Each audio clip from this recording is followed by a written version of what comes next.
তোমাদের বাবাকে হাবি কাবি প্রশ্ন করে বাবা আদোকে তোমরা মোদের বাপ মা তোমাদের বাবাকে বলো মোদের বলো পিতাদের নাম ছিল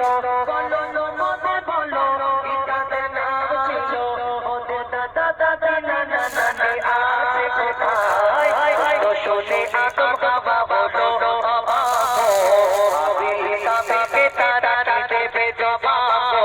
দুজনে আল্লাহ বলে যাতে যায় চলে দুজনে আল্লাহ বলে যাতে যায় চলে বলে মাসুম ছেলে মোদের কাছে কি জানতে চায় হাবিল কাবিল প্রশ্ন করে বাবা আদমকে তোমরা মোদের বাপ মা তোমাদের বাবাকে কবি ছন্দের মাধ্যমে লিখছেন কেন তাদের বাপ মানে এই দুনিয়াতে পিতা আদম আর মা হাওয়া তাদের কেউ জন্ম দিয়েছেন না, তাদের লালন পালন করেছেন না। আর হাবিল কাবিল প্রশ্ন করে বলো তোমরা আমাদের জন্ম দিয়েছো লালন পালন করেছো কিন্তু তোমাদের কে জন্ম দিল, কে লালন পালন করেছে এত বড় হলে? তো যখন উত্তর দেয় প্রশ্ন করে কি উত্তর দেবে, কেন তাদের বাপ মানে কি উত্তর দেয়? কবি ছন্দের মাধ্যমে লিখছে দেখো ওই বলছে আদম শোনো নোরা মানব জাতির মাঝে সৃষ্টি আমি প্রথম পাচিরার গাড়ে খোদা হাওয়াকে গড়ে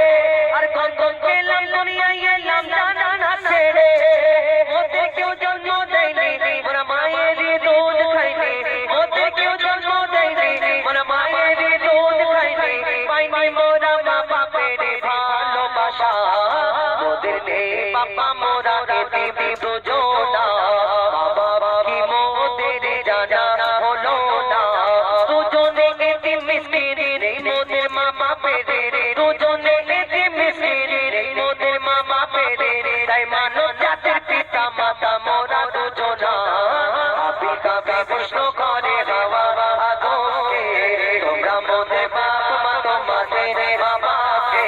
বলো মোদের বলো পিতাদের নাম ছিল বলো মোদের বলো পিতাদের নাম ছিল মোদের দাদা দাদি নানা নানি আছে কোথায় হাবিল কাবিল প্রশ্ন করে বাবা আদমকে তোমরা মোদের বাপ মা তোমাদের বাবাকে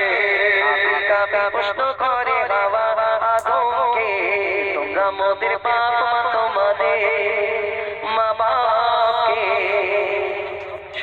ডুয়েট কয়নি এবার আমাদের সাবা করিম ভাই যাও সুপ্রজিৎ খেয়ে তুমি রেডি হচ্ছে এসে বাবা গো চলো আমাদের সাবা করিম ভাই তোমার জন্য লেখাটা বার করেছি টেনশন নিচে কেন একটা স্বাধীনতার গজল কালাম ধরো তো সবাই মিলে গাইবো।